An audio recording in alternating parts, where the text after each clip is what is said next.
Good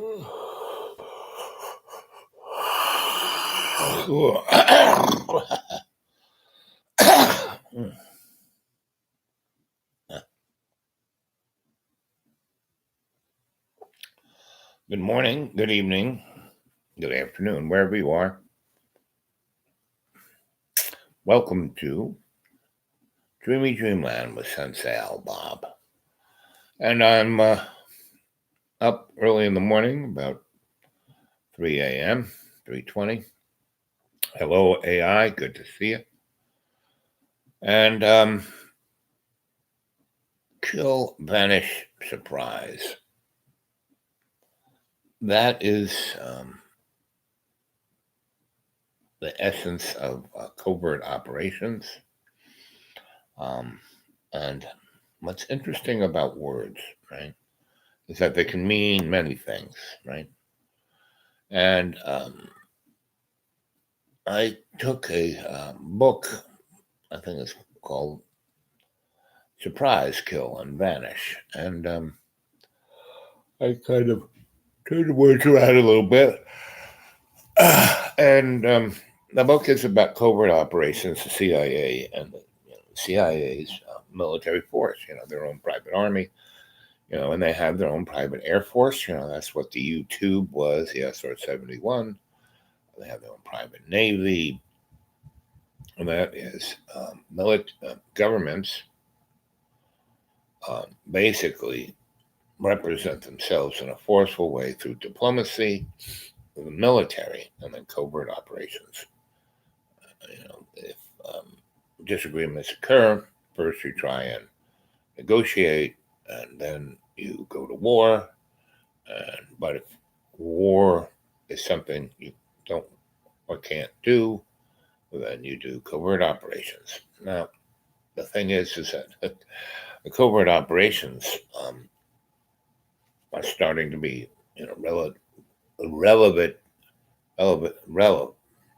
relative.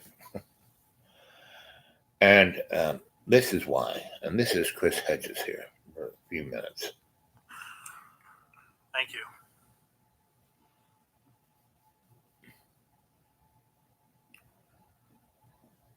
The issue before us is death. Not only our individual death, which is more imminent for some of us tonight than others, but our collective death. We have begun the sixth great mass extinction, driven by our 150-year binge on fossil fuel. The litany of grim statistics are not unfamiliar to many of you. We are pouring greenhouse gases into the atmosphere at 10 times the rate of the mass extinction known as the Great Dying, which occurred 252 million years ago. The glaciers in Alaska alone are losing an estimated 75 billion tons of ice every year. The oceans, which absorb over 90% of the excess heat trapped by greenhouse gases in the atmosphere, are warming and acidifying, melting the polar ice caps and resulting in rising sea levels and oxygen-starved ocean dead zones. We await a 50 gigaton burp or pulse of methane from thawing Arctic permafrost beneath the East Siberian Arctic shelf, which will release about 2/3 of the total carbon dioxide pumped into the atmosphere since the beginning of the industrial era. Some 150 to 200 species of plant, insect, bird, and mammal are going extinct every 24 hours, 1,000 times the natural or background rate. This pace of extinction is greater than anything the world has experienced since the disappearance of the dinosaurs 65 million years ago. Ultimately, feedback mechanisms will accelerate the devastation, and there will be nothing we can do to halt the obliteration. Past mass extinctions on Earth were characterized by abrupt warming between 6 to 7 degrees Celsius. We are barreling towards those numbers. The mathematical models for this global temperature rise predict an initial 70% die-off of the human species, culminating with total death. The corporate forces that have commodified the natural world for profit have also commodified human beings. We are as expendable to global corporations as the Barrier Reef or the great sequoias. These corporations and ruling elites, which have orchestrated the largest transference of wealth upward in human history, with the globe's richest 1% owning half the world's wealth, force us to kneel before the dictates of the global marketplace. They have seized control of our governments, extinguishing democracy, corrupting law, and building alliances with neo-fascists and authoritarians as the ruling ideology of neoliberalism loses credibility and is exposed as a con. They have constructed pervasive and sophisticated systems of internal security, wholesale surveillance, and militarized police, along with criminalizing poverty to crush dissent. These corporate capitalists are the modern versions of the Canaanite priests who served the biblical idol Moloch, which demanded child sacrifice. And as in this ancient Canaanite religion, it is our children who are being sacrificed to these mute idols. Their future is being taken from them. These corporate forces are, in biblical terms, forces of death. They will, unchecked, create more human misery and death than the evils of Nazism and Stalinism combined. Actually, I hardly feel constrained to try and make head or tail of this condition of the world, Walter Benjamin wrote. On this planet, a great number of civilizations have perished in blood and horror. Naturally, one must wish for the planet that one day it will experience a civilization that has abandoned blood and horror. In fact, I am inclined to assume that our planet is waiting for this.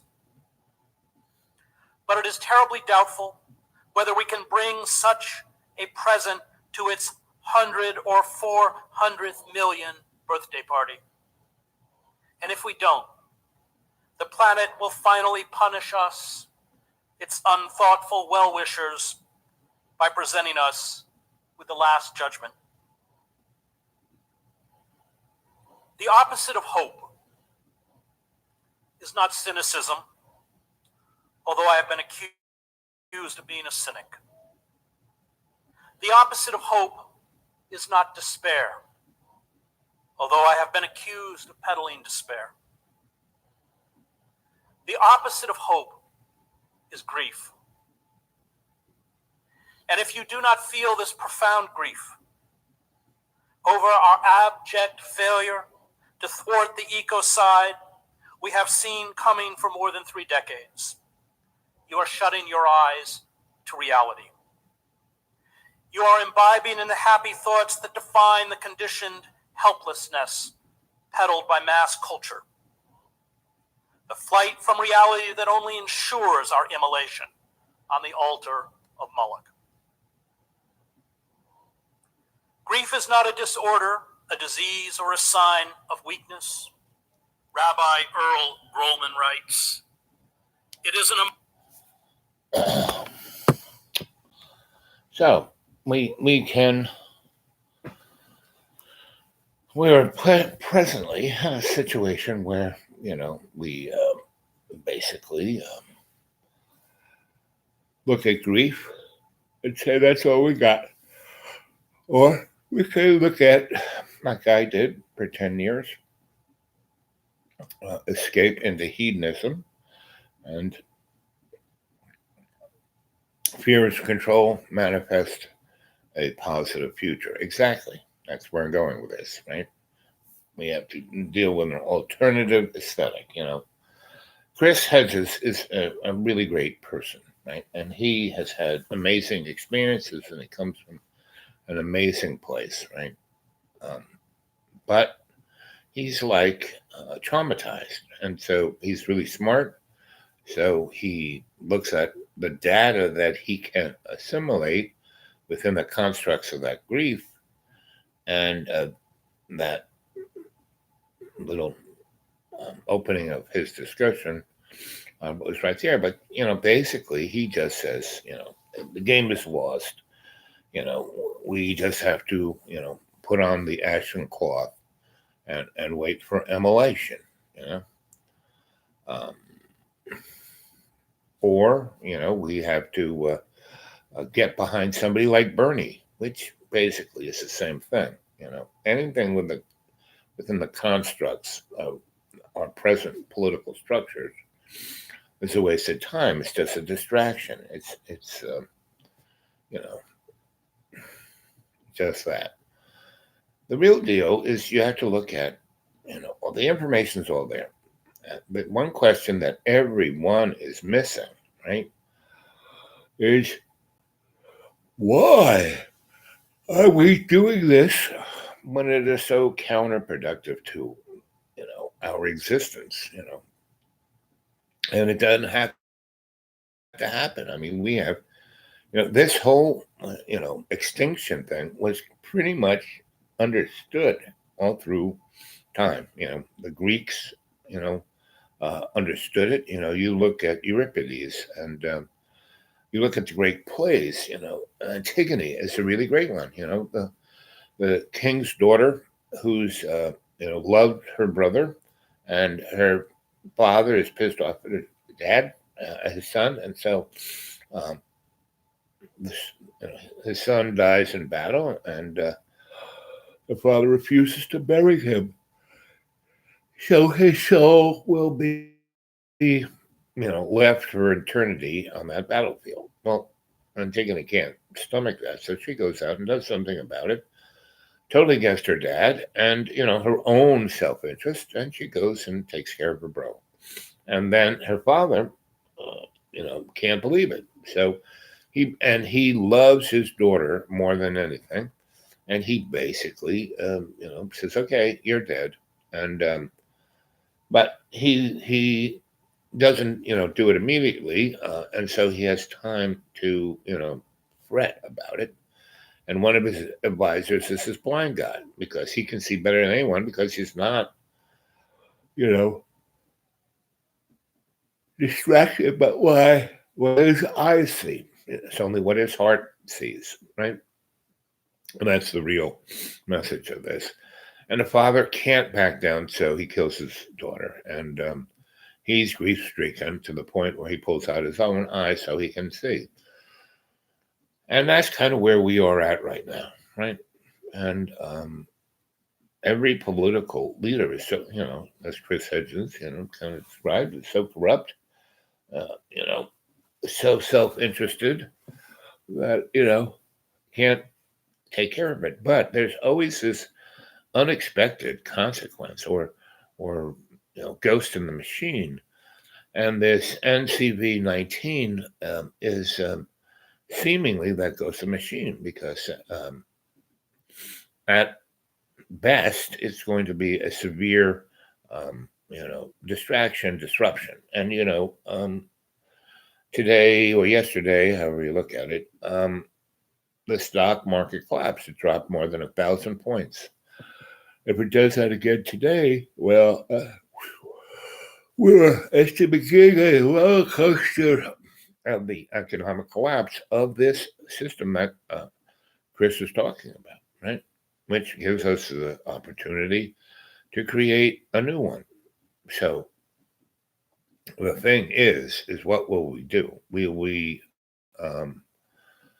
draw back, which we can, and bring forth through disclosure all of the hidden technology that we've had for a good 70 years, if not 100 years, of zero point energy, um, gravimagnetics, time travel. There's a whole host, and upgrades of the human frame and the spiritual dynamics of fiction form through the concept of the alternative aesthetic, and trying to um, decide the process not through political or economic, but through psychosocial cultural forensic anthropology, and to address or appreciate or uncover the adept and appropriate technologies that are right at our fingertips, right? And so we could bring forth very rapidly a new age. And we're in the Aquarian age, and that's what this is all about. Or we can serve the, Moloch and basically emulate ourselves, because we could, just push a button and launch our nuclear missiles, and, there you go. And our political leaders seem to be trending towards that. Because, the wars of basically the Clintons, you have to realize Bill Clinton in the early 90s was given the choice to get rid of Osama bin Laden, clean up the mess that Jimmy Carter and the Reagans had done, right? And the church committee was all for that, meaning they, whacked the covert community big time, right? But basically, when Clinton, so after the church committee, and the church committee was Jimmy Carter, and then Reagan came in, right? And Reagan, Jimmy Carter tried to stamp it down, and all it did was push it more underground, right? And then Reagan, Bush, Casey re-energized it in a big way, right? And brought it back, right? And then Bill Clinton showed up, and again he pushed it further underground. So he was given the opportunity to get rid of Osama bin Laden and clean up the Mujahideen, and make it so all of the wars that occurred after 9/11 wouldn't occur. 9/11 wouldn't have occurred, right? And the fall of communism, we could have built a whole new world, but instead, Bill Clinton enabled the hidden hand. So you say, why is all this craziness going on right now? Environmental, existential. Well, because of the hidden hand, and no one looks at the hidden hand and what is its, objectives, right? And the fact is, it is a breakaway civilization that looks at humanity as expendable, right? So I'm sure the hidden hand has a lot to do with NCV 19, right? And just the N in it, novel, right? It's an unexperienced, unknown virus, because it is a genetically engineered, bio weapon, right? And so it was done probably by the Chinese, because they realized they couldn't, with the creation of this new hybrid communist capitalism, and a certain percentage of the population being education, the Queen, the Pope, the CIA, put them in a pot and boil up the lot. Oh, poetry. Yep. But, buddy, that would just precipitate a continuation of the same, just in a different stew, right? What we have to do is develop an alternative aesthetic to this, right? Now we're being forced to see the relevance of that, big time, right? And we're seeing it, and it's right in our face, and that's the beauty of Carrot Pinhead. Is that he's such a carrot pinhead that he's putting it right in our face, right in our face, right? And our present presidential thing is, again, it's probably going to be Carrot Pinhead is going to be the last elected uh, president. And you have to realize, the Russians didn't put him in play. They spent all of $10,000 on the election. And you have to realize who's got the biggest, bunch of trolls and bots is the NSA and the CIA. And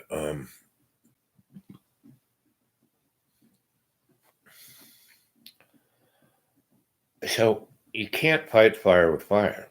You have to, create a new aesthetic to violence, hate, greed, stupidity, right? And those are love, co-creation, empathy, humility, generosity, and grace, right? So those are things we need to look at. So, buddy, how would you manifest, because in all the different entities, in the church and the CIA, the military, there are a lot of good people, trying to do what they think is right.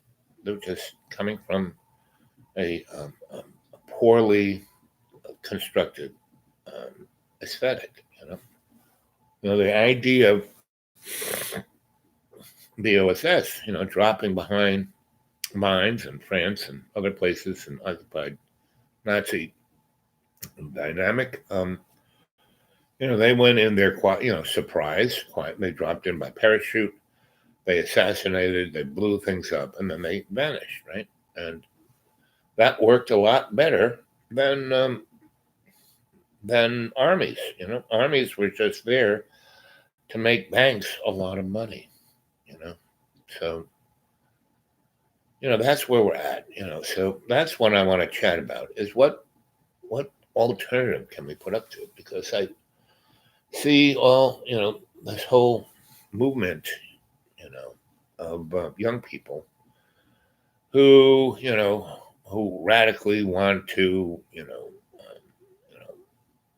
that group environmental extinction, or I forget what they're called, but and those kids who didn't go to school one Friday and went out from the school and went, and that Swedish girl who went berated the old white men at the UN. It's pretty obviously that girl was a plant. And the concept of global warming by carbon footprint is almost irrelevant. Because there's a lot more than that. It's wars, it's banking, it's allowing people to just poverty. Chris Hedgen, his books are very good on not just going on about global, about the carbon footprint. Oh, if we cut down our carbon, well, no, because part of what's global warming is, it's not just a response to our industrial, pollutants in the air through cars and factories, burning of coal and oil. No, people don't realize our environment catastrophe that Chris gave just, hey, this is what's happening, is more, he was hitting it when he was talking about we are, sacrificing this on the altar of Moloch. Go look at who Moloch was, really nasty god who turned out to be, what the Romans, the Holy Roman Empire went for. Anything on the extreme edge of religious fanaticism is a Moloch religion, right? And because they're willing, I mean, look at these morons in Carrot Pinhead's administration. Our Secretary of State, Attorney General, them, and a whole bunch of others are neocon Christian. Because you look at Israel, right? A country of 8 million, and they have nuclear weapons. They have one of the highest levels of the military industrial complex, and at the same time, they have a very Bernie calls it, I'm a socialist who's a Democrat. I'm not even a Democrat. I just got to hang out with those guys. No, I'm like Denmark. He doesn't even know what Denmark is. Denmark is not a socialist country. It's a social capitalist democracy. So, and they're a republic that also is a parliamentarian. They don't have just two parties, and they tax their whole society. So there is a very secure safety net, right? And it works. They have free health care, free education. No one goes homeless unless they want to. They don't spend a fortune on, their military industrial complex. Now, that's what NATO was. And so when Carrot Pinhead complains that NATO doesn't spend as much as America, well, who can? We spend $2 trillion a year on our military industrial complex. Our major two adversaries, Russia and China. Russia last year spent 60 billion. China spent about 40 billion, right? China's economy is not the second largest. They produce a lot of widgets and stuff and toaster ovens, and they employ, a lot of folks, but for like slave labor, and they have 1 point something billion people, and only about 200 million really are in their economy, right? So that's one reason why China unleashed this biological weapon on their own public, because they realized that very soon that 1.7 something billion people were going to get very pissed off and come after their ruling class, right? So you might as well thin the herd while you can. Now, if part of the sidebar effect of that is to obliterate the human race to a good portion, well, the hidden hand is happy to help, right? Because they're already off planet. We're already expendable. So these are all things that aren't in the equation, right? But I mean, that's really the major motivators. The CIA, the Queen, and the Pope are the major guys who are doing this. I mean, they're along for the ride, but anybody that you can see are just a poster boy of what's going on, right? And the reality is we have to look deeper into our own dark heart soul, right? What the darkest part of our soul. That's what we got to look at and see what's going on there. So, buddy, you're there. What do you think of this, right? That I'm going on about here, right? How would you, or how do you think, and my basic thing is that the human race is basically good. That's one reason why the hidden hand is trying to get rid of it, because they aren't basically good. They are the darker side of our soul, right? They're not even our soul. They're a virus. They're worse than the NCV-19.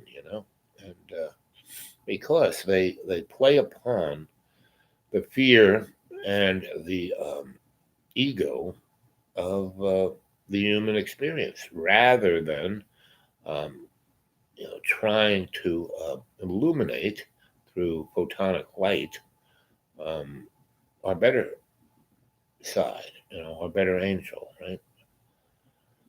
And that's really the only way we're gonna, you know, get ourselves out of this bind is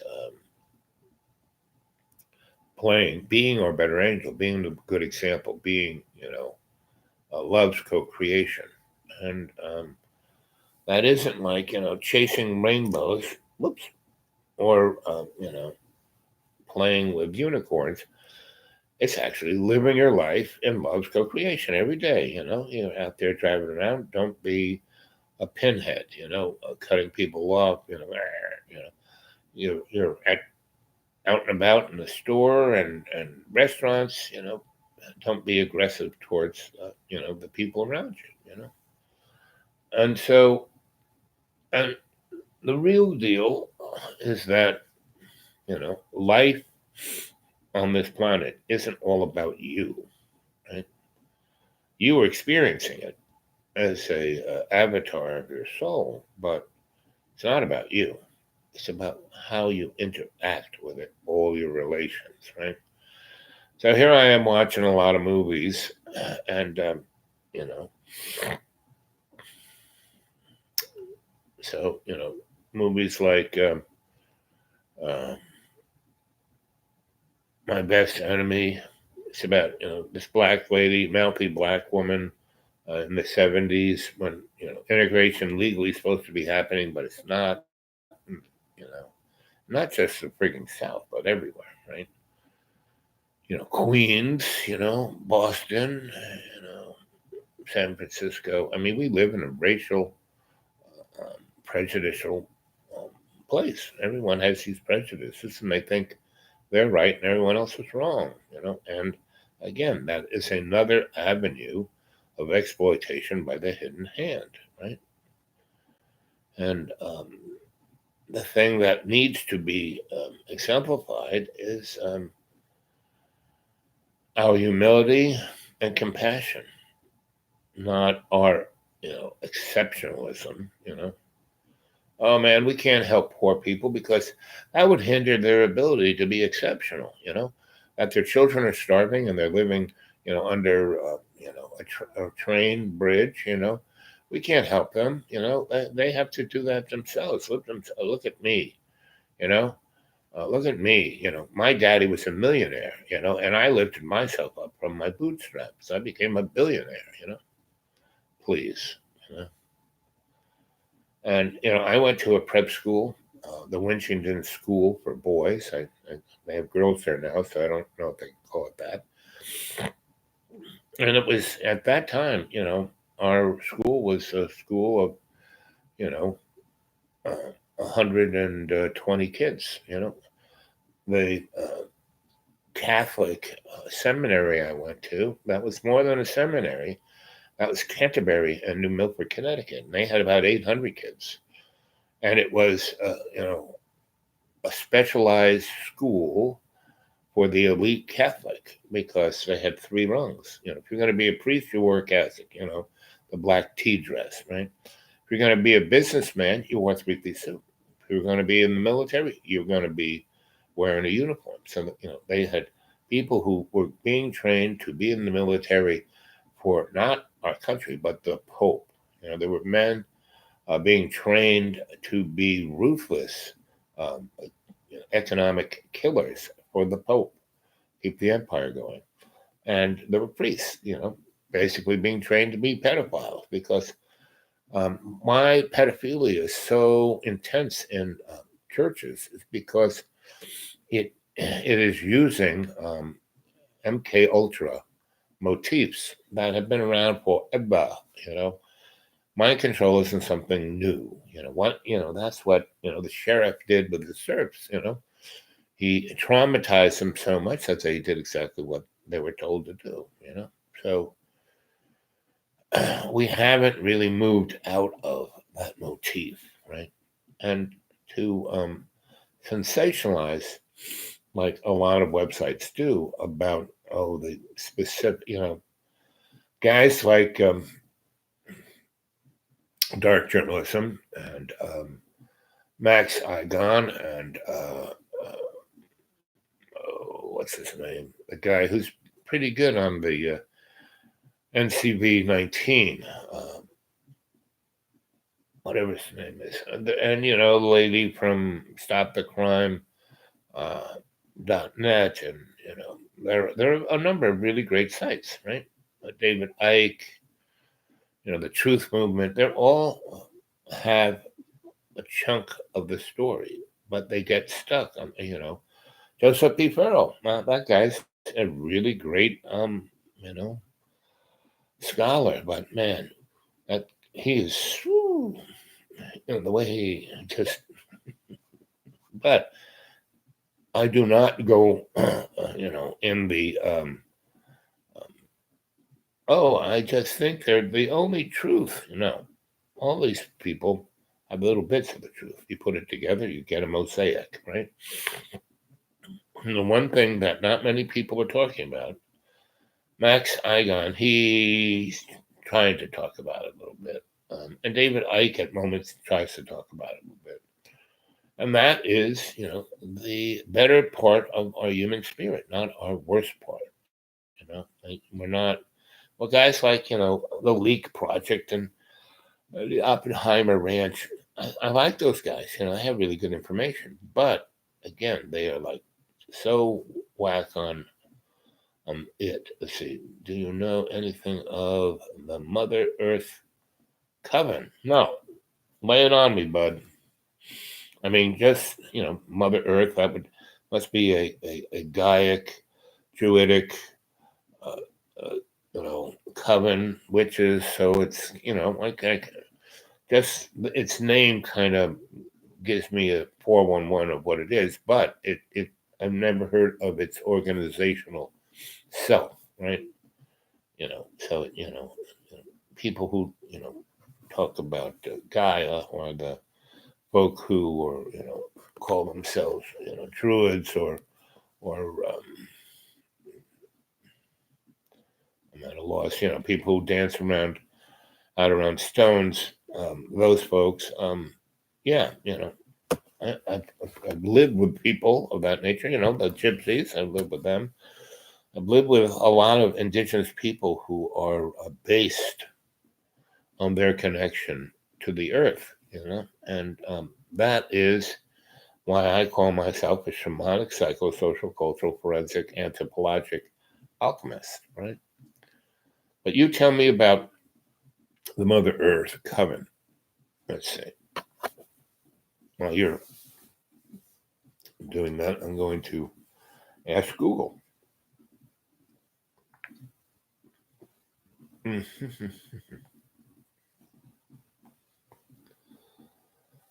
The Mother Earth coven.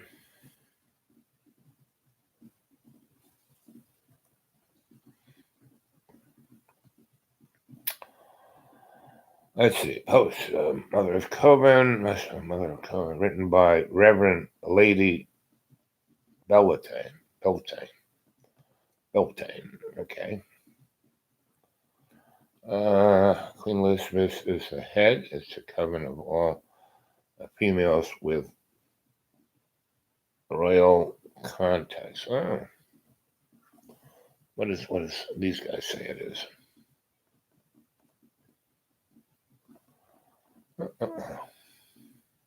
That's the beauty of Google.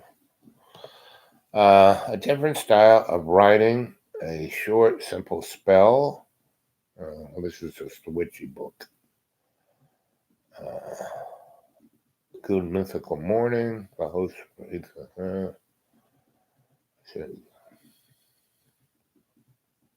Okay, let's go back to Coven of Royalty. These pictures should match. No, sorry. They're showing movie stars and pop singers. Huh.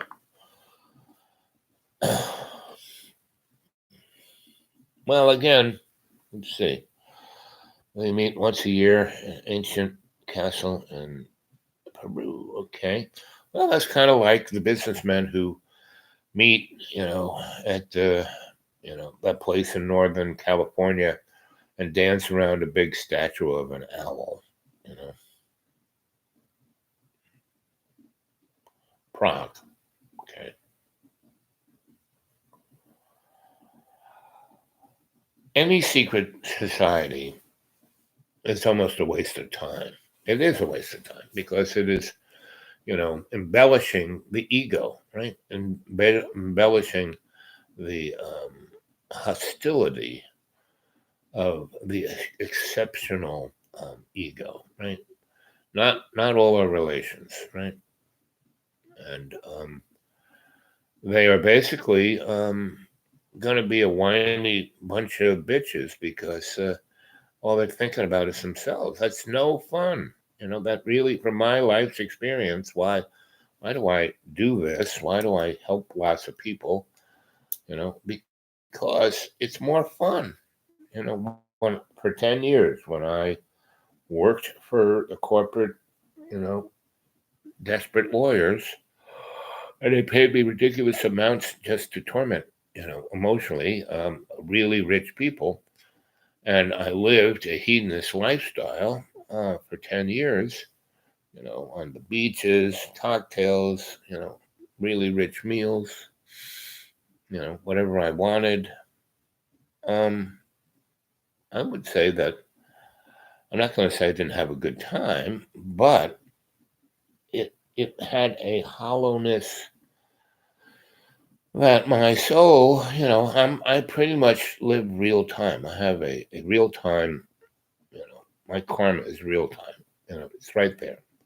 Meaning the lady in the supermarket gives me an extra nickel and it's going to come out of her, you know, drawer. I had to hit and I noticed it. I had to give it right back because if I don't, I'll walk out in that parking lot and get run over, right? And that's what keeps me on my toes. That's what keeps me following my path. That's why I've died 6 freaking times. That was okay. The pinhead, he's straying from the path, whack, and I don't die. I just, you know, get a little bent and a little spindled, a little mutilated. And, this little avatar, I mean, look at me. Look at my eyes. I can barely see. For all the things I've seen, this is what you get, This is what happens. You get these owl eyes, right? So I have to wear 4 pairs of anything. And buddy, I really appreciate that you put everything in caps. That's why I only need 1 pair of glasses. How old is the human family? Because it's not our avatar that you measure; it's our soul. So our soul has been around since the beginning. 16 billion years, and it's older than that. It's just within the construct of this linear universe that's an illusion. Yeah, so the human family in our soul sense is as old as the universe, right? Now the species, of Homo sapiens sapien, that's maybe 1 billion years, right? Give or take, because how we got here is a very strange story. We're somebody's science. At least our avatar is somebody's science experiment. Our true nature is not relevant. So when people start talking about politics and the environment and all of that, um, it's not. It's a sidebar to our spiritual sense, right? And that's why I keep going on about, hey, let's focus on an alternative aesthetic that, we want to stop the murder of the planet. Um, it's a spiritual murder, right? And you can't fix it by going to war with any aspect of it, right? We have to heal the wound and not make the wound bigger. And that's what all we're doing is making the wound bigger, right? So we have to heal the wound, right? And most of these movies I've been watching, um, this one, Petey Green, this guy who's ex-con, he's working in a black radio station owned by a white guy, and in the '60s, and he there's this one guy who's got a radio show there, and he is hanging out with him, and this guy's black, and he's well educated, and he's an uppity black person. That's what in the '60s they call him, and he's trying to make it in a white man's world, right? Let's see. Hey, Zero, good to see you, buddy. Well, we're all doing pretty good. It's like, what time? It's not 4 a.m. here. I kind of went to bed early, around 9, and got up and decided to see if the gods of the internet would let me on, and here I am. So, and we're talking about, we're on the edge, the precipice of the wiping out of this. Buddy just asked me, how old do you think human family is? Well, it's like Microsoft. We're right now at the human, you know, what 18, point oh, So and again, with each new revivis,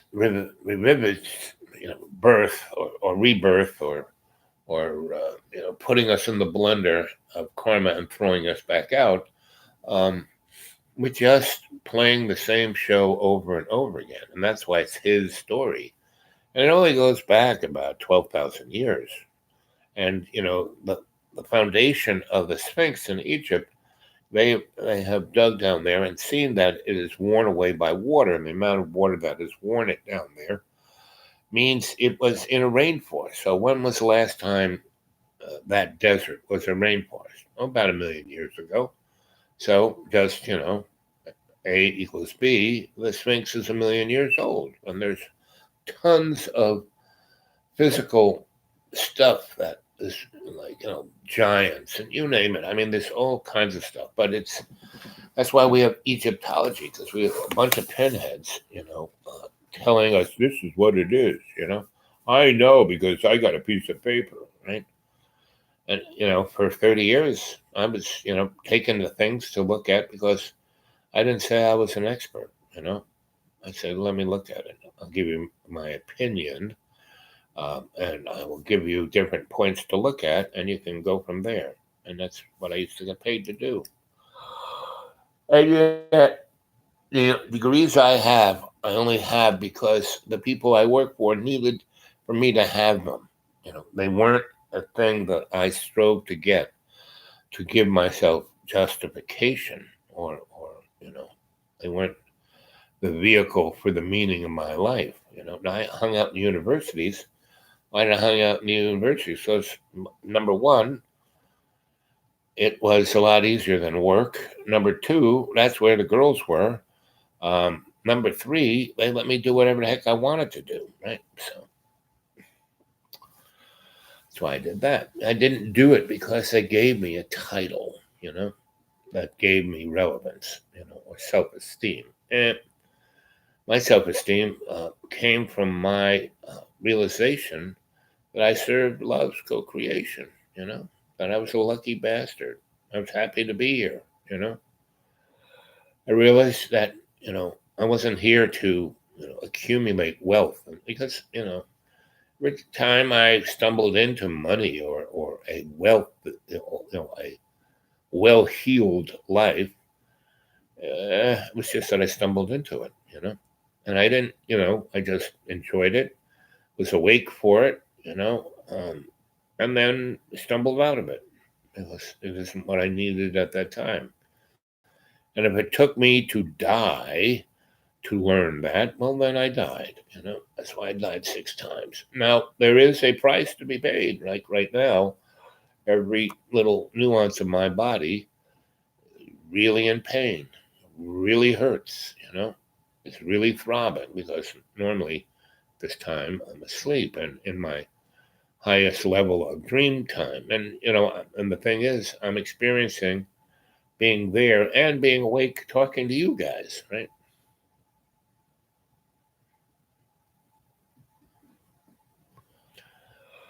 So, all I can say is, if you have to go to the extremes I've gone to get to this place of being aware and working, I'm like, hardest man, working man, and trying to ascend my, you know, chakras into service to love's co-creation. Like Mr. Brown. Oh, uh, uh, I'm black and I'm proud. And so that was what that film was about Petey, the radio guy, because he was just a con, telling it like it is, and he hit the airwaves just at the right time, where uh, and his radio station was small enough that you know he reached his community, his crowd, his audience without pissing the hidden hand off. And then at a certain point, they said, "Oh well, we need this guy," so they kind of elevated him, just like they tried to, do with guys like. Um, who is everyone's dad who got put in jail, and the guy who set himself on fire, and that's what happens. You get a voice, and then um, you either speak with humility in service to love's co-creation, or you end up in jail or on fire, or somewhere miserable, right? So luckily, I didn't go that road. I have never, no, I did set myself on fire, but it was only one time, and very extreme to the point where it didn't kill me, but I didn't do that again. Most people, kill themselves with, little cuts, and that's why people, cut themselves, people are cutters, they don't want to, slip their wrist, so they just do little cuts, little cuts, little cuts. People are miserable who do the same thing over and over and over again and expect a different outcome each time, right? I have a little bit of that, but I basically am aware of it, so I try to stay away from it. And so, and I don't know, I'm not omniscient, so I can't tell you what the right thing to do at any given moment. I just do my best. That's the best you can do. Do your best. Be a good example. Be that pebble in the pond. And so, and the one thing I can say is that I'm never miserable. I may be uncomfortable, but I'm never miserable, right? I remember this one person stumbled on me, who a lot of, my campsite is off the AT, so I get a lot of visitors from off the forest, right? And now most of them are people, sad to say, are heroes of all these wars of the last 20 years. And they were so damaged in country that they did something inappropriate. Even though they're a hero, even though they had Purple Hearts and Silver Stars and done amazing acts of valor, they were cashiered out of the military with a dishonorable, thing, because some pinhead lieutenant just in country that day. Okay, man, we're going to go and attack that hill. Sure, that's where the hornet's nest is. We go there, we'll all die. Well, we're going to do it anyway because I want to do it. Just like Lieutenant Dan in Forrest Gump. And because he wanted to die, just like everyone else in his family. My great great grandfather died in this, a Boer War, and this one died in this war, and everyone, all the men, basically inseminated some woman to pass his seed on, and then went and died in a war. So the kid grows up never having a father, because the guy's brave enough to die, stupid enough to die in war, but not brave enough to bring up a son, right? And that was my father. He, because he never flew an airplane, he just sent men off to die, right? And so he died from the inside out. And so he was, the only good part of my dad was the last burning ember of his good soul, and that was the best we could get from at least the best I could get from my father. Because, he had a lot he could have given us, but he didn't. When I die, we'll all be millionaires. Well, too bad he died in '08 and he lost his net worth, in a few days. Just like a lot of people just lost their 401ks, right? And their stockbrokers, oh, don't touch it, it'll go back up. Historically, there are these moments where things happen, right?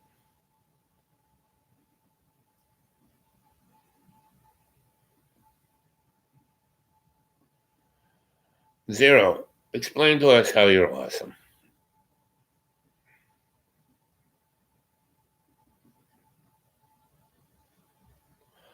Black goo? Black goo. Black goo is, a euphemism that kind of once genetic engineering, it comes from different points. Back in the good old days of the tar pits, that was black goo, right? Then when they started drilling holes in and oil would spurt out, see, oil is the synovial fluid of the planet. It's not made from, big lizards. No. That was a scam perpetrated by Mr. Rockefeller. He sent his scientists off to Europe to this conference in the 1890s about just what we're talking about. Our technology's gotten so bad and the population's growing so much, we're going to eradicate ourselves. Oh, blah, blah, blah, right? So they talked about everything on that level, just like people, they're going on about, carbon footprint. And so, they were talking about, Darwin and, every kind of, science stuff, right? And so someone said, where's oil from? And instead of, looking at the ancients and seeing, because oil's been around, because it just kind of squirts out of the earth because it's the synovial fluid, right? When you break your arm and all of most people think the blood is the only liquid. No, sorry. We have 9 different pulmonary systems, not pulmonaries, but pneumatic systems in our body, right? We have the nine pulses, right? Cranial sacral. And what do they call oil that is coming from fossil fuel? No, it's not that. That was just a advertising scam, to name a company Sunoco to put the little dinosaur there, right?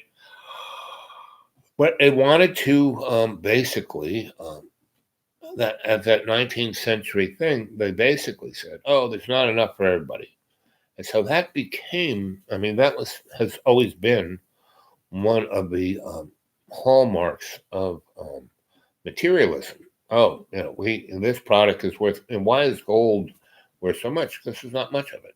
Why is air and water be thought to be free? Because those are 2 things we really need to stay alive, and there's a lot of it, and so we can waste it as much as we want, right?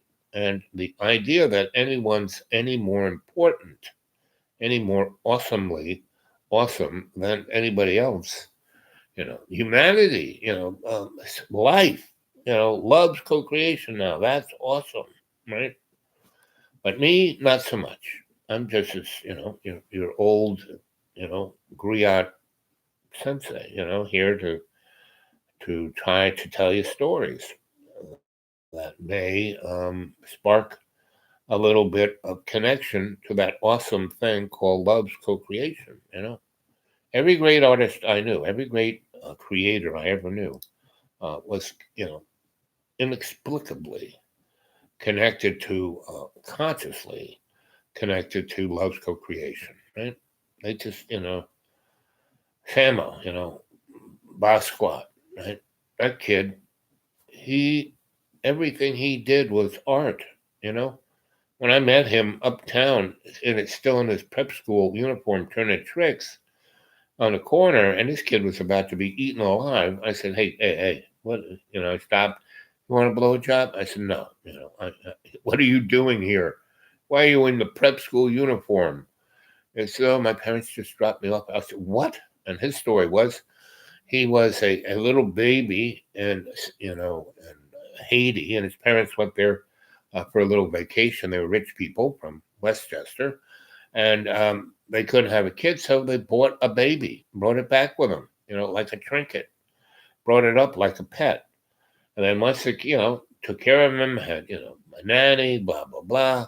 Went to a good grammar school, got somewhat well educated, went off to a prep school. And then he realizes he's kind of gay and he's, dark skinned and he's no longer a cute little pet. So what do? Just like a lot of rich people, they take their pet and they put it in the car and they drive it out to the country and let it off. Well, instead, these people went from Westchester down to 197th Street and had him Clayton Powell Boulevard and dropped him off there on the corner. Hey, see you later. And the kid was so non-connected, he was almost Ashburger, that he didn't catch his address or where he belonged. So because he never belonged anywhere, right? But he was awesome. Why? Because he was directly connected to the energetics of love's co-creation. So I pick him up, I bring him back to my loft in Williamsburg and say, okay, here's this corner and you can live here. Because I lived in this gigantic 17,000 square foot loft. And why? Because I was really only paying rent for about 2,000 square foot. And it was a building that had been made in many generations. So, it wasn't one gigantic building. It was all these little buildings stuck together with fire doors, right? And brick walls between them all. But there was one gigantic big space that was about, 10,000 square feet. And, but on the floor I was in, it wasn't easy to get to. The elevator didn't go straight to it. So nobody wanted to rent it. So it hadn't really been rented. Somebody had stuck a trillion boxes of synthetic sweater sleeves, not sweaters, sleeves. And nobody wanted to clean that up. And they just left it there. And, I came back from Ireland in 1970. So it was after 76, 76, 77, right in there, winter of. And I came back and I saw, because my last big gig was the 200th birthday, 1976. I lit up all the bridges with Michael Moody for the 200th birthday in New York City, right? And I was part of that. And my good buddy was the administrator of that whole thing because he ran the South Street Seaport Museum.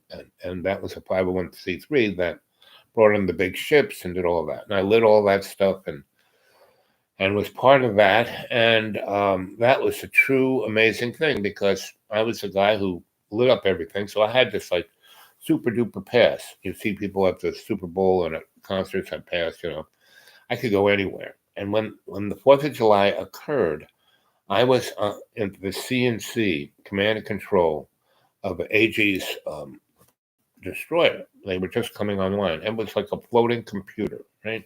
Had all these missiles and radars, and it could listen to anybody's anything, antennas all over the place. And I was in this dark little big room in this command center, and this is where everything was being commanded. So I was part of the show, so I was in that command room.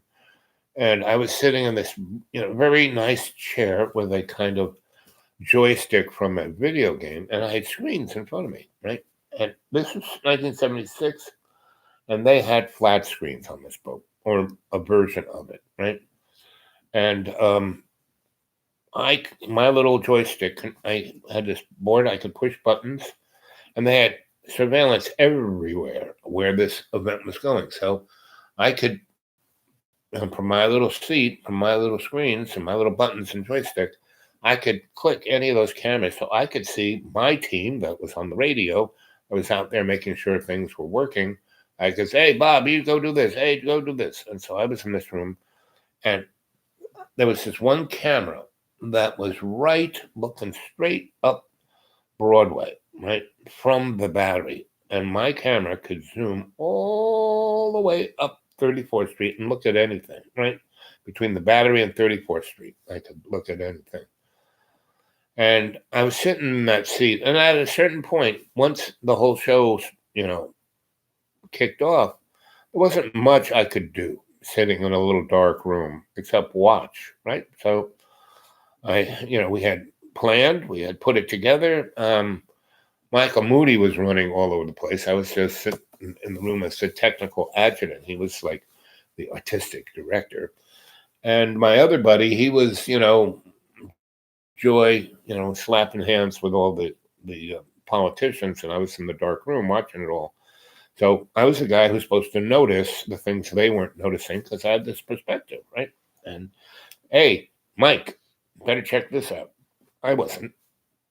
I was in a dark room, and so I was watching. And at a certain point, I just shut up and just watched the show. I had a great seat, and it was, and all the beer companies had put beer trucks, that had big trucks with kegs and taps, and everyone got a bicentennial plastic mug and free mug of beer. And so you had that little mug, you could go. It was very rainbow. You could go fill as much beer as you wanted. So I'm watching this, and I never saw that many people be that drunk, right?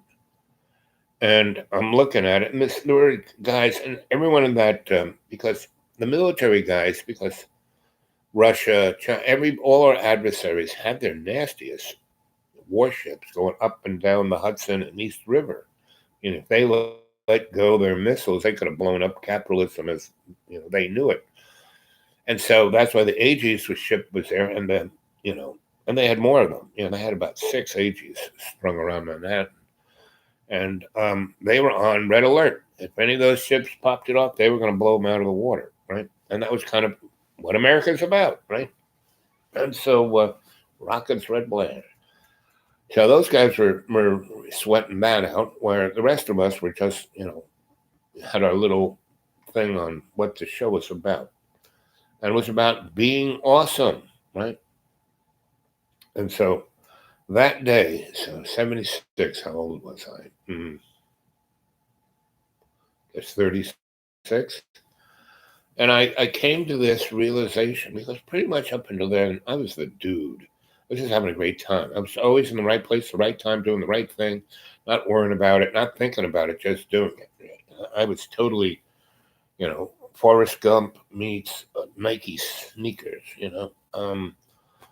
just do it. And so I became a little deeper of a thinker. I mean, I thought about deep thoughts, but they were outside of me, right? I would intellectually think about things and write about them, but me, why I was here, what I was doing, my existential self, that day, because I was sitting in this war room that they pushed one button, Third World War would have kicked off, right from that room. And I was sitting in it, and all I was looking at was drunk people, right? And watching people do unbelievably stupid stuff being that drunk. And how many of them were out there doing that. And it was like, okay, so these guys are about to blow up the world, and the rest of everyone is so inebriated they're not noticing this. And I'm, one of the people who are sitting in a dark hole with access to look at everything and realize, there's something more going on here, And that's when I started. I mean, I had noticed, especially when I was at the UN, and I had noticed, the hidden hand and the powers that shouldn't be. But and so the black goo, buddy, is that, right? There's a physical black goo boil and this and that, and genetic engineers talk about black goo, about making, with their CRISPR, making one little mistake and turning everything into black goo, right? Just blah blah blah blah blah, right? At the end of NCV 19 is black goo. If it goes totally the wrong way, goo in our heart, when we can't empathize with someone suffering, that's black goo. It just covers our heart so we can't feel anything. That's the black goo. Right? The little coven of girls running the world, that's the black goo. Right? The people who think they're awesome and exceptional above everybody else, that's the black goo. Right?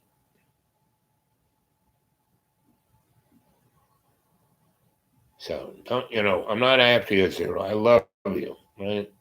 You're one of the old timers of the chat of the cadre.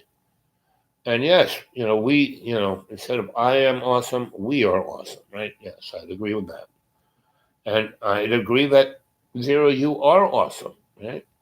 The zero-ness of you is the awesome thing, right? But you should not serve. You shouldn't manifest your life to exemplify that you're awesome, right? Exemplify the awesomeness of your empathy, of your humility, of your, um, you know, kindness, you know, of your grace, of your charity, of your sharing hospitality. That's what's awesome about you, Zero. Right? So, does that sound right, buddy? My little description of black goo.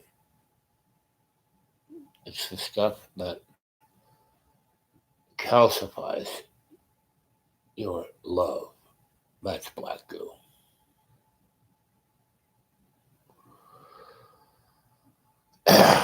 Anyway, so there I watched in that black room in 1976, 4th of July, the 200th birthday of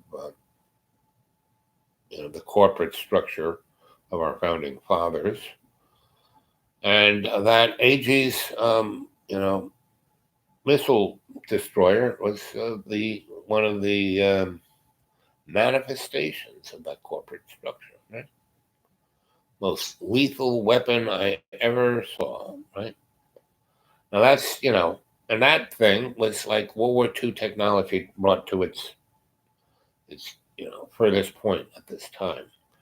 Now they have stuff out there, in the breakaway civilization and that was the thing that was like took me off the fast track of being in the uh, scholarly uh, top of the heap of the ruling class, right? When I spoke up about how this technology, this Tesla technology, this scale of technology, instead of being used for the betterment of mankind, was used to oppress a whole planet. Right? And in the end of its creation was there to manifest um, the destruction of the planet, not just humanity, the planet. And what I opened with Chris Hedges' little beginning of his speech is that that alone is that black goo. And thank you, buddy, for bringing that up. I'm going to use that a lot more as a subject header because that's the thing standing in the way of the alternative technology, the alternative aesthetic of love's co-creation is the black goo. That's the Luciferian motif of its ego, geoengineering radio frequency modulating with ELF pulse. Yes, 5G, etc. Yep. That's the scalar technology I was talking about in 1986, 10 years after my little experience in the bowels of CNC of AG's class destroyer. And that's describing geoengineered radio frequency modulation, the TOF pulse, the 5G, etc. Yep. And what is it in a spiritual sense? It is a calcification of love's co-creation. Right? Excellent, buddy. Uh, uh, So there are four of you there. Anybody else? Buddy's really hitting on all cylinders. So Zero. Um, oh,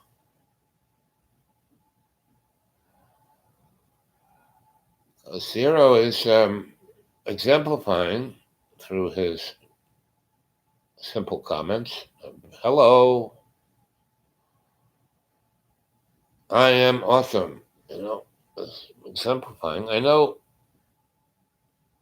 Zero is more than just the canary in the coal mine, right? So, hey, buddy, is let's see. Did you work on any classified projects? Yeah, but in a very how classified projects go is you just get your little bit. I was a bench electrician in Los Alamos and San Diego and Kirkland Air Force Base, so I worked on a lot of crazy power supplies. That's for sure. But what they went to, no idea. How they fit into the big picture, only can guess. But what it did represent in 1972 was a technology that was 1,000 years ahead of anything I saw in the commercial section or the industrial section. Any of the transformer stations I worked in, coal mines and uranium mines and out there, in utility land, um, you know, was 1,000 years behind the stuff I saw there. And I didn't even see the full power supply. I would only be working on one little rectifier or one little this or how that fit into that. Nothing else. Everything was very broken down into component parts. So nobody got to see the big picture. Now, being in those environments, I saw all these other people, working on other little component parts. And I'm a student of watching people. So I didn't even have to talk to them. I just kind of watched them. And that was when I was at Los Alamos, I was there for 3 months. And so I worked on my one little project and did a very good job. And my superior was like, "Hey, you're a great guy. You'll go a long way here." But that was him. He was an engineer, technician guy. But the other people who were like, you know, the handlers, they would watch me watch them, and they were understanding that I was watching them, right, and watching everybody else and seeing how everybody was acting. And I had what do you call it?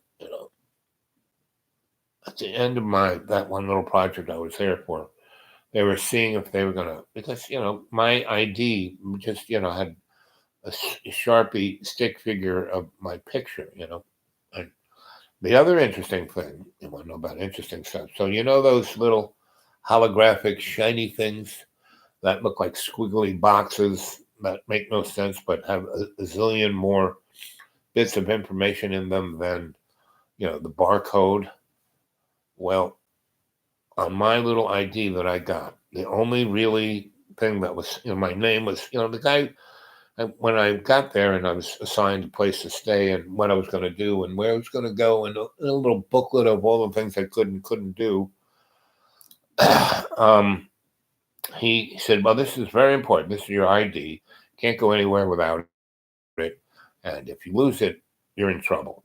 Right. So, a little piece of cardboard and he scribbled a bunch of stuff on it. And then he opened up my little envelope and took out a little sticker and stuck it on there and then put it in a laminated thingamajig and kind of stuck it in the toaster oven and then, put a clip on it and said, okay, wear this all the time. Right. And like I said, literally, the image of who I was he drew with his Sharpie, right? And he wrote my name and a number or two and what section I was in. But the most important thing was that little, reflective thing of squiggle lines And anyway, so that was, and he was my um, administrative supervisor. I had my technical supervisor I work with every day. Was in that part of that part, and he just talked about technical stuff, right? And we did have a little group of that power supply, but I was only working on one little part, and the only thing, and so we had the technical supervisor, and we had this like in Russia, how they'd have the political officer. They had this other guy who didn't say much, but he just made sure we did not compare notes. And when it came time for me to be looked at to see if I was going to stay there, um, that's the guy I talked to, not to the technical guy, not to my administrative supervisor, that guy. And he says, Al, you're a very interesting guy. And I said, really? I said, yeah. He goes, I watch you. You don't really talk about yourself. You tell stories, but you don't really talk about yourself, like what you believe. Um, you don't seem to have a political point of view. And for a guy your age, with your long hair and your sharpness, you're a really smart guy, and the thing that most impresses me is that you're a really honest guy. And I said, oh well, thanks. And he goes, and so I don't know if you want a career at this. And I said, what's this? And he said, well, surveillance and intelligence. I said, well, I'm just, an electrician. He goes, no, you're a lot more than that. He goes, I'm thinking about you working for me. I said, well, I don't even know what you do. You just sit around and watch us. And he said, well, that's what I do. And so do you. You watch. But that's just who you are. You're not doing it for an end or a means. That's who you are. And so you have an innate talent for this, because I see you working with your coworkers and you work better with everybody there. You actually are kind of the grease of your little project, because you help other people and you don't even know what they're doing. And so that's a very valuable skill set that you don't even know. I could help you tune that up. So I said, so really, let me get this straight. So what department would I be working in? And he goes, no department here. I said, well, who would I be working for? Energy or, who? The DOD, DARPA? He said, no, it's above them. And that's when I said, above them. He goes, yep. And that's about as far as I'm going, unless you want to be written in. And I said, so what's written in mean? He goes, means the rest of your life will be, um, at the behest of what we do. So the rest of my life, well, you can take a vacation, you can have a wife, you can have kids, but that won't be your life. That'll just be, part of your entertainment allotment. And that's how we put it too.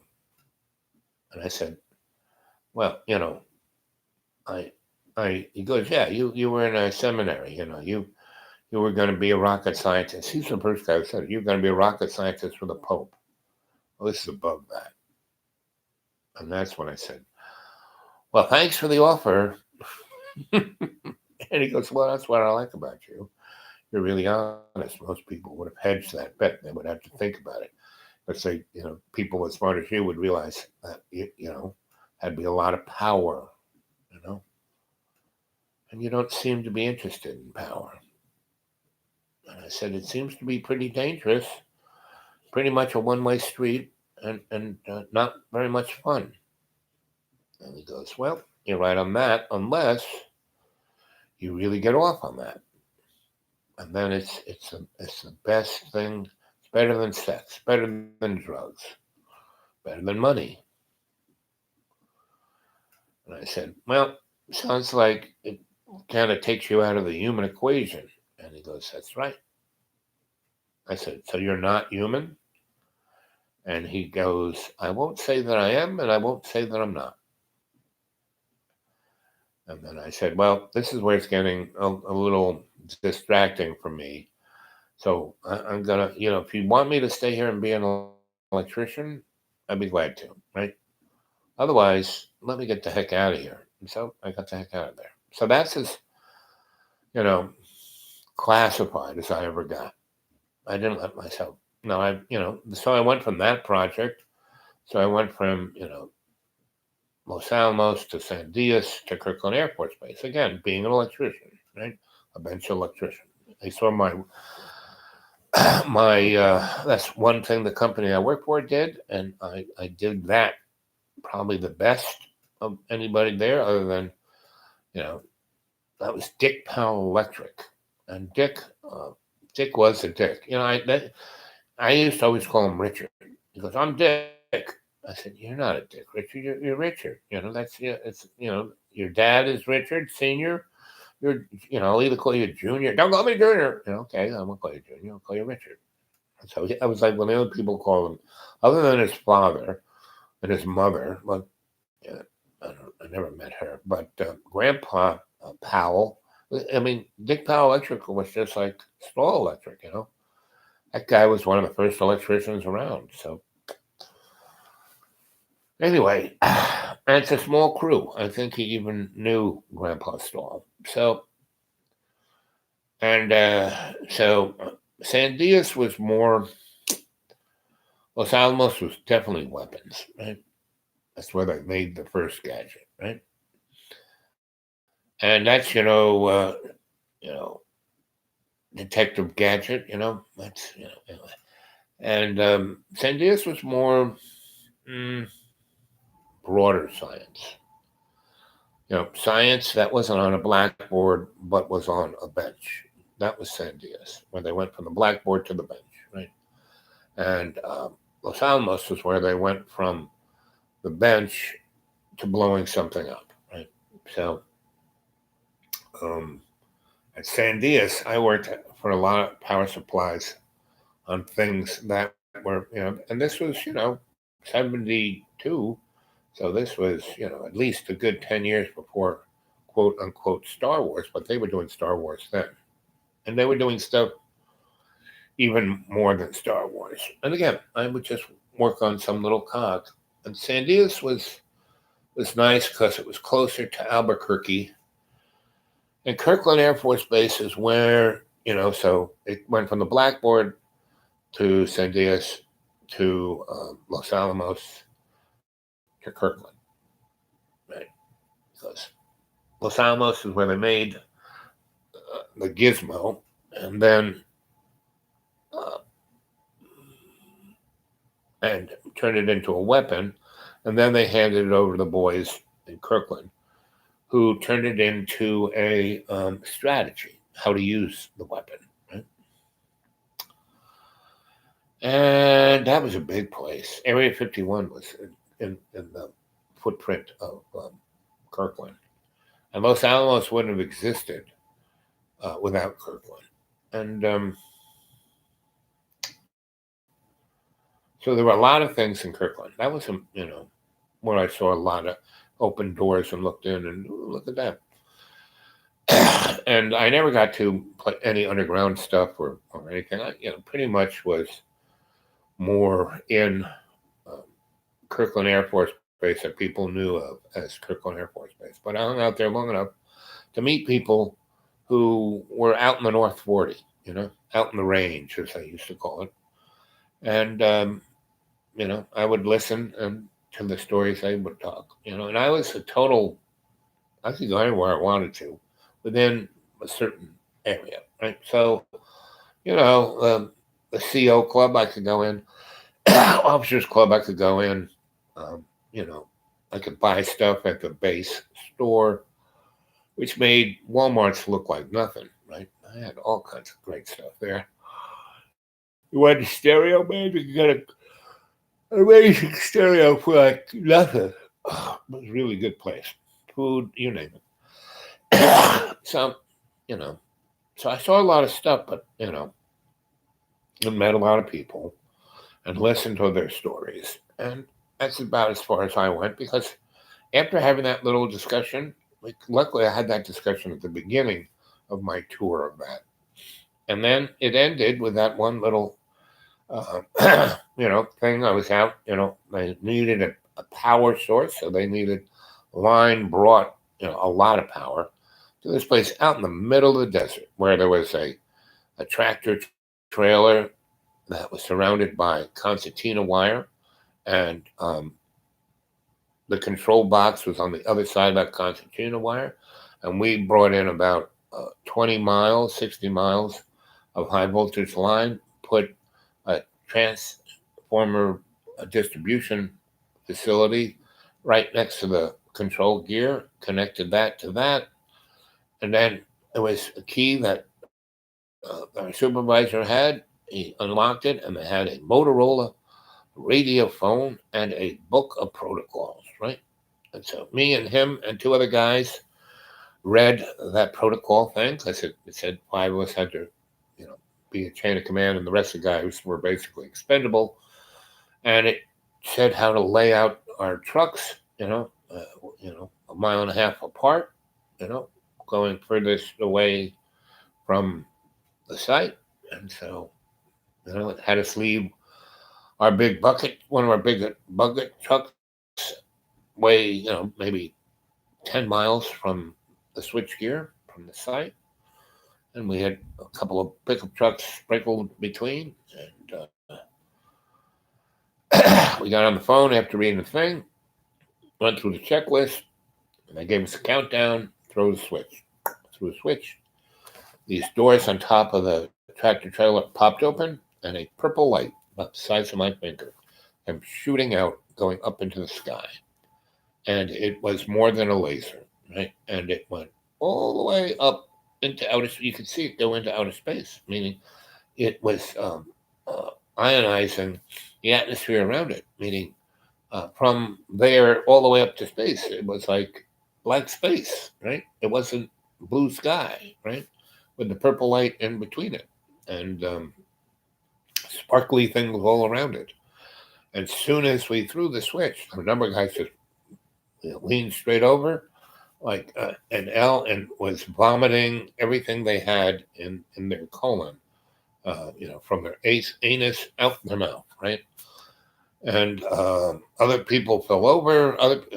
Most of us had long hair, so our hair was standing straight out and moving, oscillating, very much like the geoengineered radio frequency uh, modulation with ELF pulse, like 5G, but this was like 100G. And man, it felt like one of the things that affects me to this day is that feeling from 1972, right? I feel it on the tips of my, when I feel really bad, when my diabetes, my neuralgia, my other things get the better part of my hormonal system, I can feel that same feeling on, on the tips of my hands, right? Because our more acute senses are on our fingertips, more than my head, I can feel that, but these senses were designed to do things with our little fingers. So that, was a gift I got from that experience, right?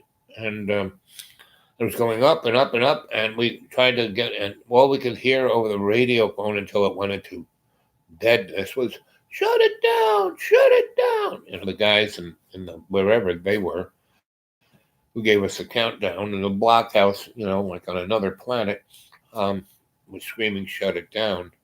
We, you know, did that. And part of the protocol was they had a sense that something might go amiss.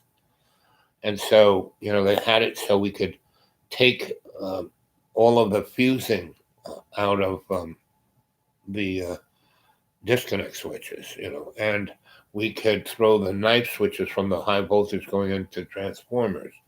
And then we ran and we had knife switches to the transmission lines every 6 poles, right? That was part of the thing.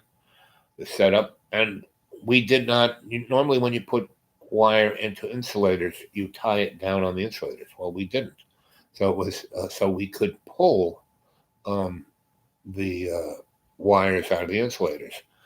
And when you're, pulling wire through insulators, you don't have like 15 miles of wire. You have like a few thousand feet on a spool, and so you have to crimp. Um, when they're called butt crimps, that you crimp the cables together, and we have these pneumatic hydraulic crushers, so it crimps those wires so that those crimps are stronger than the wire themselves, and so it's good to see Anti-Troll. So I'm glad you're on the job. So the we just crimped them down soft enough so the wires wouldn't fall out of the crimps, but you could pull the wire out of the crimp, right? And about 6 miles, um, there was a loop, not being tight. It's a loop of wire, so we could put our fiberglass bucket truck onto that loop after we had pulled the knife switch six things before it, and we could pull the wire out for about a half a mile out of those insulators. Right. So that was the protocol. If all else failed and we couldn't shut this thing down, because it was being fed, electrically by this high tension current, and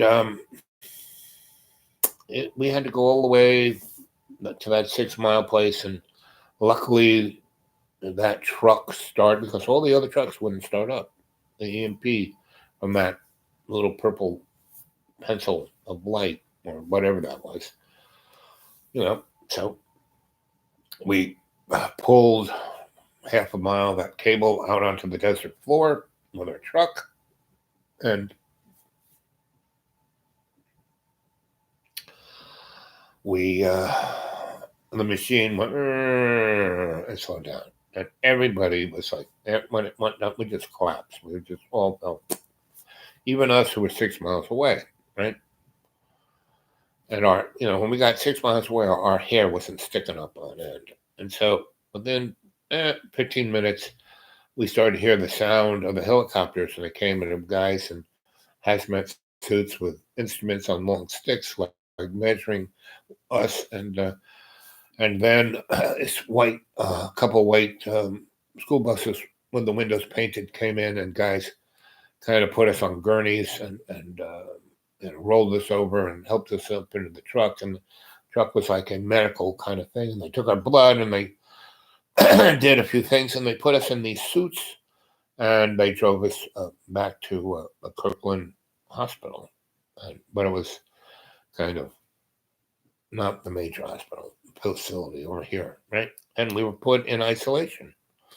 And we were in isolation for about 5 days. We then were severely tested in every way you could imagine, and still here.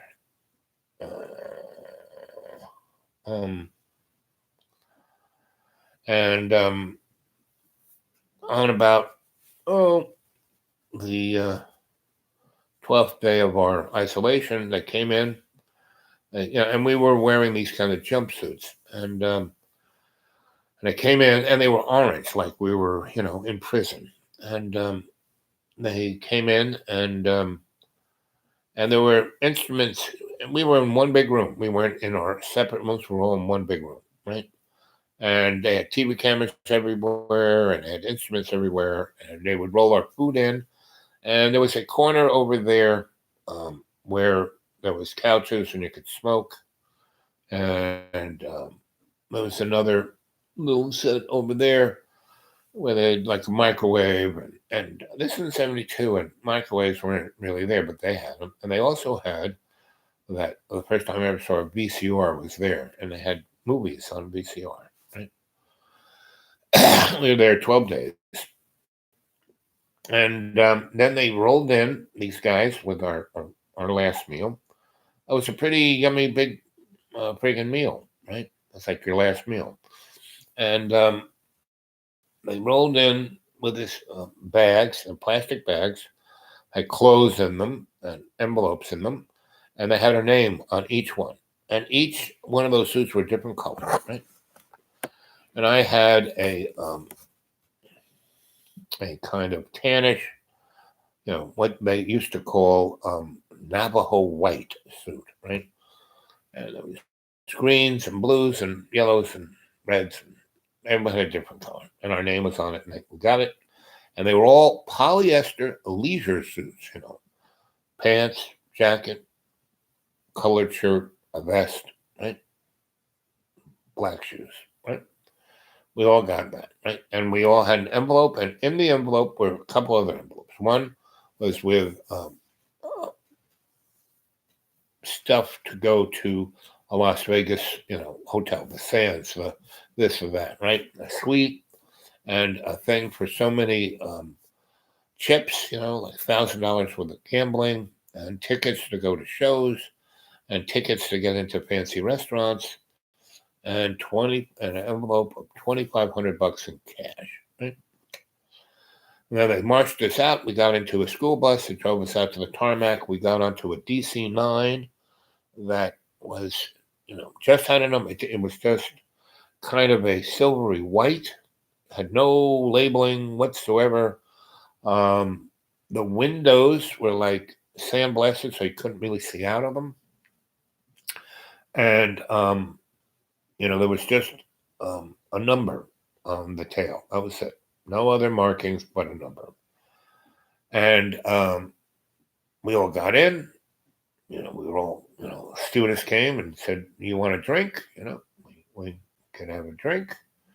And then we took off. And then she came by with a little tray of sandwiches. You want a sandwich? You can have a Sammy or a cup of coffee. And about 40 minutes later, we landed in Las Vegas. Right? We all got off at the, and we were, pulled up to a gate, but it was part of, the airport that wasn't, TWA, wasn't Pan Am, wasn't Eastern. It was kind of just over there, unmarked, was part of the air, but it was over there at the end, unmarked. And there was a little security, not a lot of, just a guy sitting on a thing, and most of the place was roped off. You had to walk through a space and had a metal detector. This was way before, TSA or even security. I mean, you could walk from a cab onto an airplane and not have to go through anything, right? Except at the gate where you had to show your ticket. So this was that level of security, a little bit more because it was kind of, you had to go through this metal detector to go to those two gates, right? So we came off, walked out, and that was it. We went, we had our little ticket to go to whatever hotel we were assigned to go to. And, we were going to be there as long as, the tickets and stuff looked like at least 2 weeks, you could stay there. So I got a very bad feeling. As soon as I put on my polyester suit and I looked at the envelope on the airplane, and I was drinking my whiskey and eating a little sandwich, very nice little chicken salad sandwich.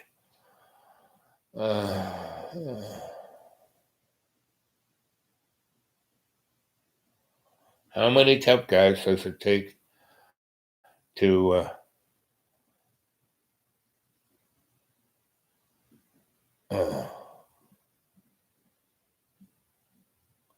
how many, buddy?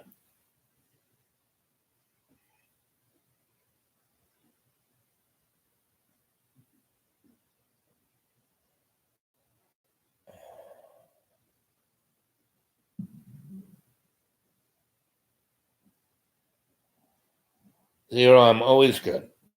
I may feel, my age, but I'm good. And I always thank you for your concern and love, and I love you all, right? Almost 2 hours.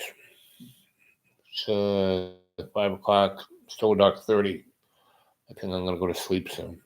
I'll finish the story. So I'm getting a bad feeling about all this. So, I got my envelope. I'm wearing my polyester suit. I walk up the plane, and the fact that I'm walking through, there's like 12 of us, and we're walking. The airplane, seats 120, and they do have a first class section, and that's where we're in. And they got nice big seats, and there's nobody else on the airplane but us 12, and the stewardess and the crew. Right, we had our own stewardess. Not a lot of them, just stewards. And there was someone who's like above her in the cabin who sat. He had his own seat there, and he wasn't wearing like a uniform like the stewardess was. And she was wearing looked like a stewardess thing, but had no real TWA or anything. She just had her little dress and outfit, and the crew in the cabin that we didn't see at all. That was it. The only people on the airplane. So and the windows were sandblasted, so you couldn't look out them. So when I'm walking out, down the tube, there's 12 of us, and the crew stayed, the stewardess didn't walk out with us, just the 12 of us. And we came out into the section where there's 2 gates, and it was like, a little sitting area, and there was nobody there. Nobody behind the desk, nobody. The only person was at the desk, walking through the metal detector. And he was just sitting over looking at us, and we walked out into the main terminal. And so we're walking out towards the front door, and I'm going, I think I need another drink. So I walk, the rest of the guys just kind of march, out, and we were the only guys in these different colored polyester suits, and we stuck out like, you couldn't believe how much we stuck out. So I walked, slower than they all walked. They wanted to get to the, go gambling, find prostitutes. Me, I'm just going to have a little lunch, and so I walked into a bar that was next to a couple of stores, right, duty-free stores, right, or whatever, kind of airport stores, and one of them that I was looking out the bar at was a like Western store, Western clothes, Western stuff. You buy a saddle, it was Western. Everything was Western. I said, and right next to it, just a few steps down, was where the men's and women's bathrooms were, and a bunch of payphones, and those lockers, right? So I basically had my little cheeseburger and fries and a drink, and I walked out of there, and I went right into the first. I went into the magazine section and looked around and bought a New York Times. I hadn't seen the New York Times in a long time, and a Wall Street Journal, right? And then I and it had an Aviation and Space Weekly. Now, you can't find those at most airport or any newsstand. And I bought those 3 things. And then I went into the Western thing and said, hey, I'm just putting this here while I go shop. Oh, no problem, sir. So I bought myself a pair of jeans, a cowboy shirt, right? A cowboy hat, right? A pair of sunglasses, and cowboy boots, right? And one of those little bola things, right? And he put it in a nice shopping bag for me, paper shopping bag, and I put my newspapers in there. And I also bought a little knapsack, and a cowboy knapsack. And that's those like things that saddlebags, but they go right over your shoulder very nicely. So I go in the men's room. There's nobody in there. I basically also in the store bought myself a pair of scissors and a safety razor. And I had really long hair and a pretty big beard, right? And I took off my top of all my clothes, and I basically took the can of shaving cream and put it on my head and on my face, and I cut off my beard and cut off all my hair. Right? Bald, clean shaven. And I put on the cowboy outfit, right? And jeans, and I also bought a cowboy belt with a buckle, and I, you know, got all cowboyed up. I had a cowboy wallet also like that, right? And I put my IDs in my cowboy wallet, and I put cash, 20 something $100 in my wallet, and I took my polyester suit and put it in a brown paper bag, all the other clothes, the shoes, and everything else I had, and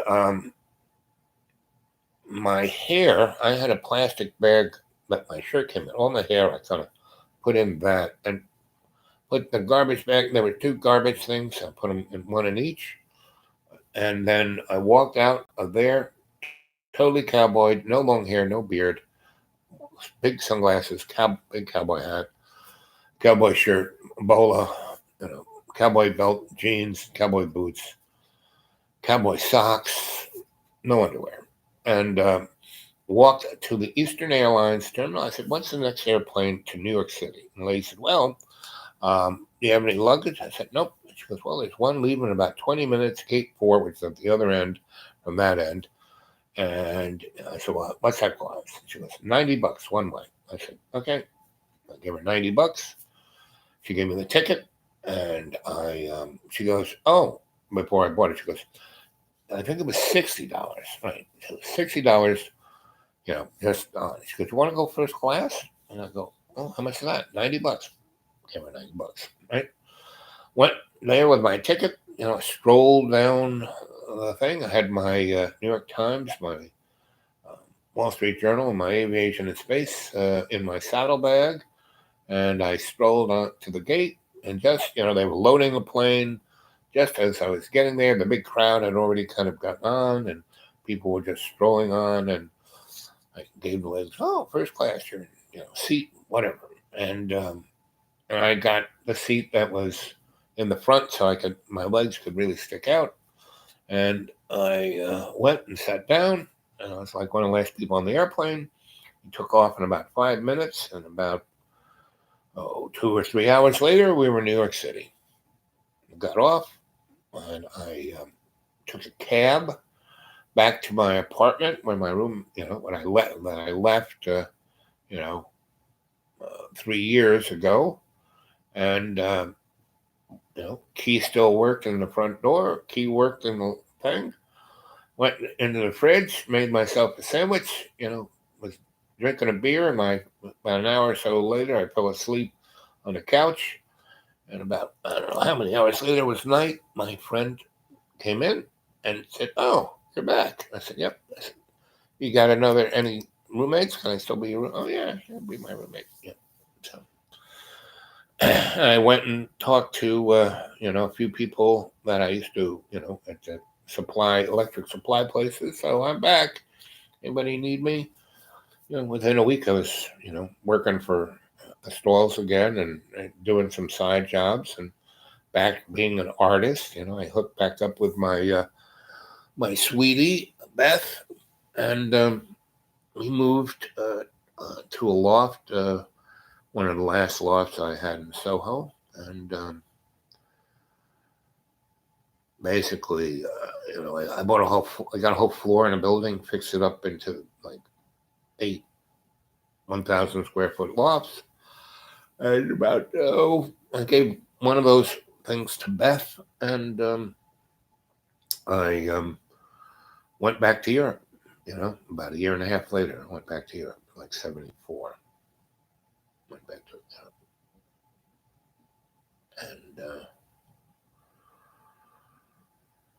and that was how. So that was the closest thing that I experienced to a real life. You know,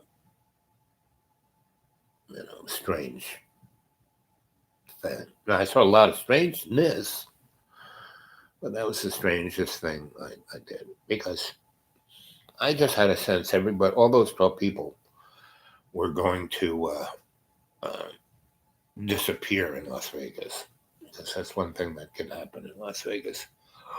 Because that place was out in the middle of the desert, just a couple miles out away. You were out in the middle of nowhere. So I'm sure they had noticed me not, at the hotel I was supposed to be at, and I'm sure they had surveillance and saw me be very cool about shaving my head and being a cowboy, and then me popping up in New York, and then just assimilating back in New York and not making a muss or a fuss. So they probably said, well, it's probably better we don't kill him because he'd probably be noticed if we killed him.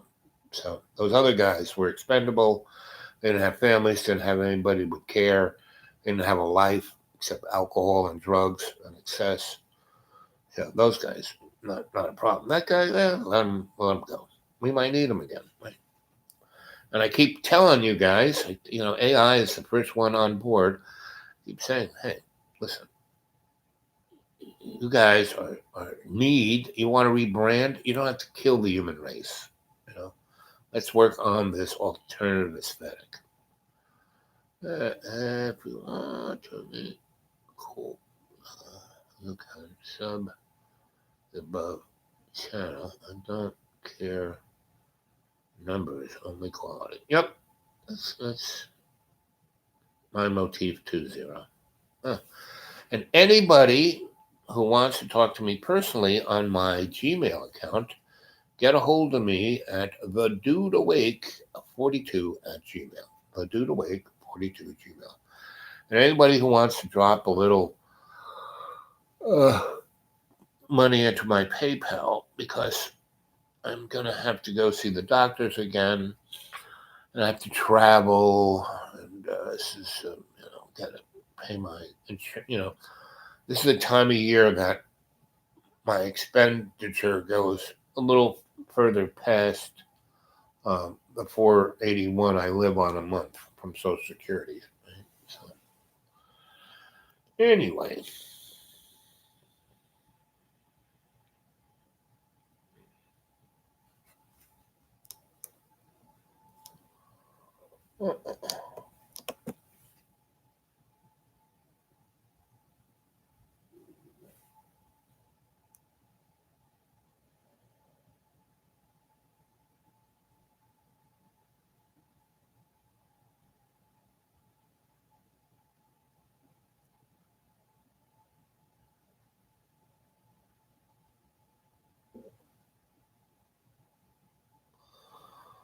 Well, I'm glad we could have the show tonight, and I will see you guys tomorrow sometime. I have no idea why sometimes I can get on the internet and sometimes I can't. I used to think that if it was bad weather, because our internet is off the satellite dish, but it seems not to be. I mean, it's cloudy and rainy out there now. You guys got right in. The other day it was sunny, not a cloud in the sky. Couldn't get on with so I have no idea about this. So I want everyone to put their little thinking caps on and think about the alternative aesthetic. Think about alternatives to genocide. Think of alternatives to the end of everything on this planet. Let's kind of focus on love's co-creation and bringing us all home because we do live in the Garden of Eden. Okay. Okay, I'm going to sign off here. I love you guys. Oops.